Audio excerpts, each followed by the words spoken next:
change the exhaust from the T-Max 2007 till 2011. First step, you take this one, number 12, with this and this. You go under. Here you see 4 screws. I put them off. It's 4 bolts. Some hole here.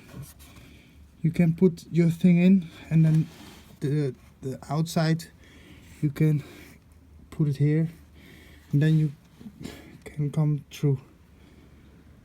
4 screws. Then it's number 14 to do the exhaust. And then it's gonna be off. First is this with an imbus, and then you must put it out here in the rubbers. You just put it out, and then it's gonna loose.